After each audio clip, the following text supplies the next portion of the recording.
E o nosso convidado de hoje, especialíssimo, nada mais, ninguém menos que Ives Urquiza. Fala galera, tudo bem? Prazer estar aqui. Quem é Ives Urquiza? Ives Urquiza? Assim. Nossa, quem é Ives Urquiza? Pessoa ou Ives Urquiza da internet? Pode ser pessoa física e pessoa jurídica também. Cara, eu gosto de me descrever, Rafael e Cristiano, obrigado pelo convite. Eu gosto de me descrever como um eterno inconformado. Né? Eu dizia antes insatisfeito, mas pegava mal porque parecia que as coisas não me satisfaziam.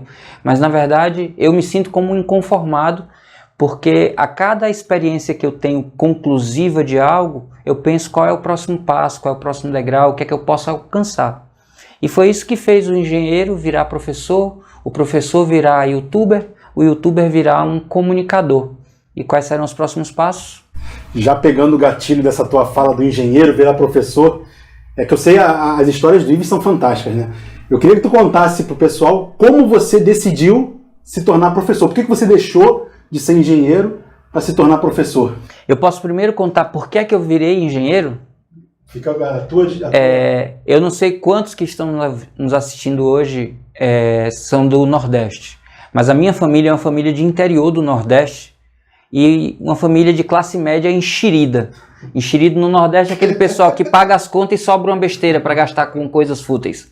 No caso da gente, as coisas nem eram tão fúteis. A gente tinha, por exemplo, a enciclopédia Barça, né, que era um símbolo de status intelectual, e tinha... Será que as pessoas sabem o que é enciclopédia? Nossa, hoje em dia? Enciclopédia era um conjunto de livros que tinha informações sobre praticamente tudo, em que você procurava pelos verbetes, que eram os nomes. Que hoje você procura no Google, né? Exato. Era a versão impressa do que hoje a gente chama de Google. Né? E ele era bem enxerido mesmo, porque eu tinha o Conhecer, que era um genérico da Barça, né? Isso. Coleção Conhecer, que era a Barça era bem mais completa, nossa.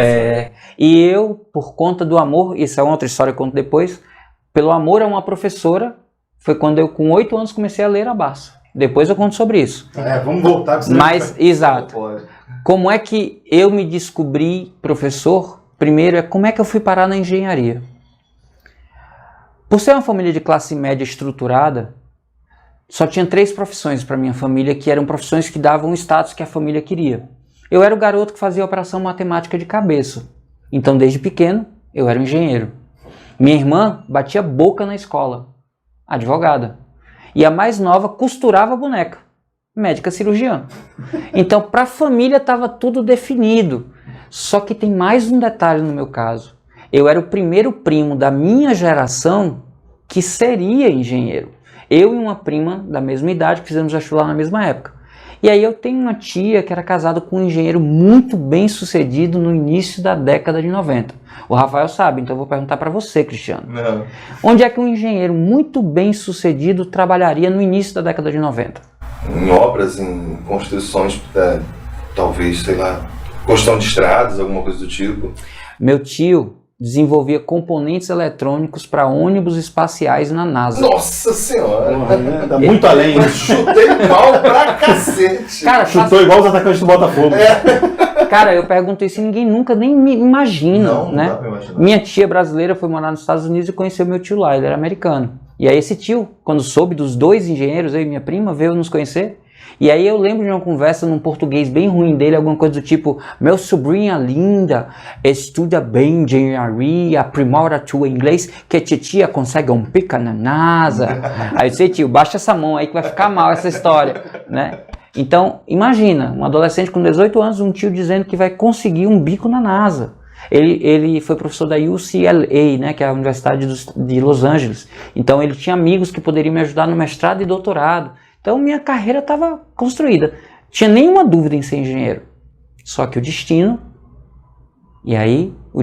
me colocou numa situação que me lembra muito o filósofo que ficou muito famoso nas redes por seu jeito muito peculiar. Acho que todo mundo aqui conhece o Clóvis Barros Filho.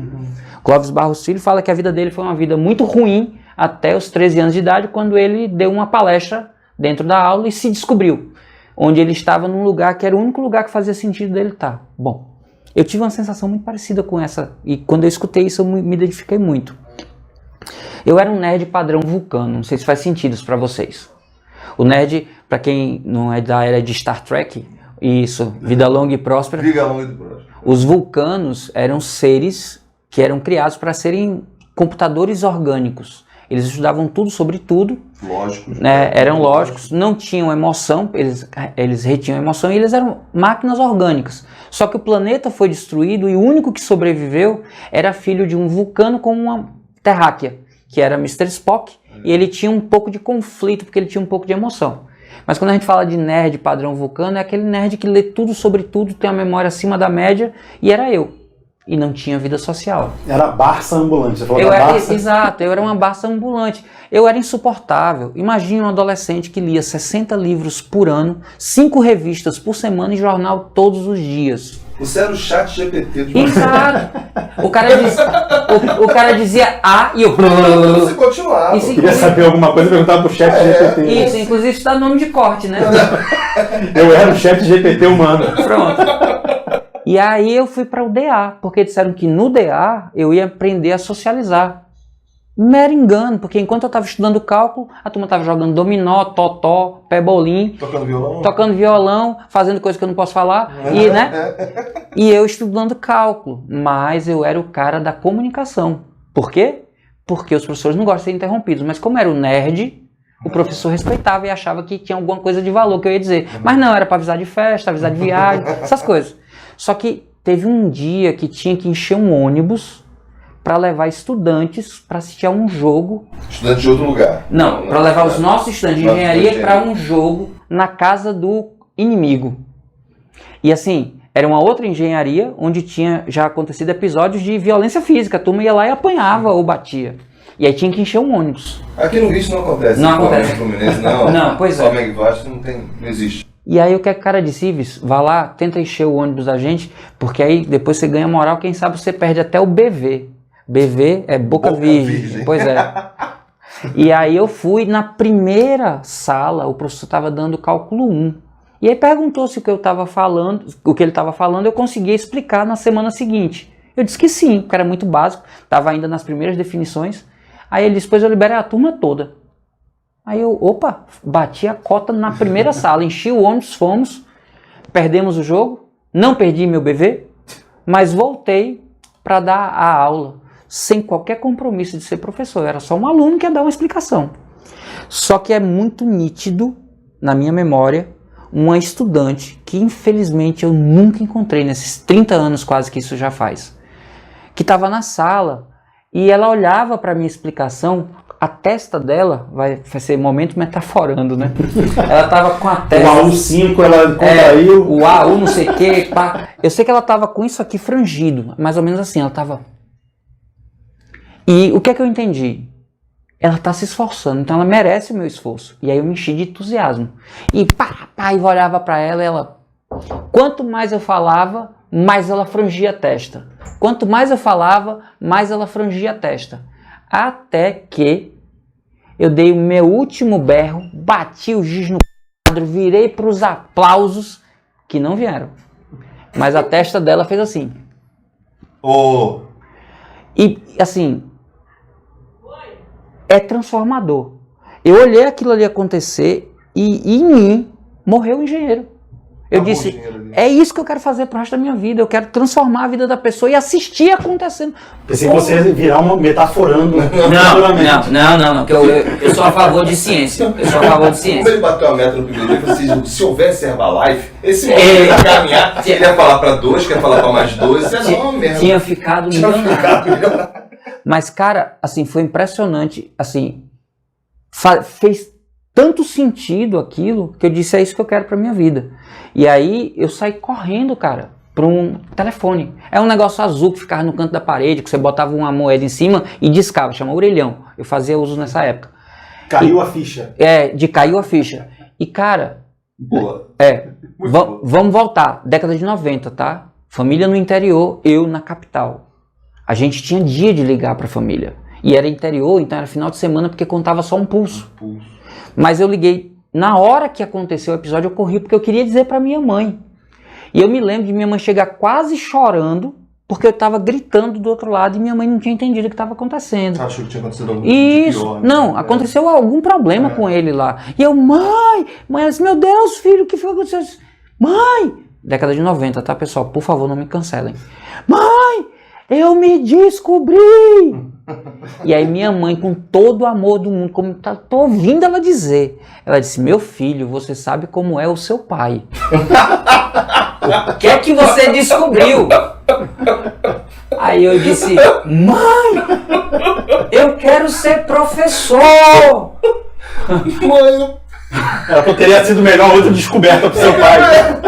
era melhor. Aí a minha mãe engoliu seco quando eu disse isso e ela disse exatamente a frase. Ela disse assim, meu filho, pausa dramática, você estudou tanto para ser professor. Aí eu tava, na época eu tava no êxtase e nem discuti. Mãe, que bom, o professor que vai saber o que dizer para essa garotada. Beijo, te amo, tchau. Pum. E aí fui viver aqueles 15 minutos de nossa, minha vida. Dizem que você tem 2 nascimentos. O primeiro é o nascimento biológico e o segundo é quando você descobre o que é que você veio fazer aqui. Então é fato. Naquele dia minha vida se transformou. Só que eu tinha um compromisso familiar. Né? A família tinha feito um esforço para me manter na capital, aquela coisa toda.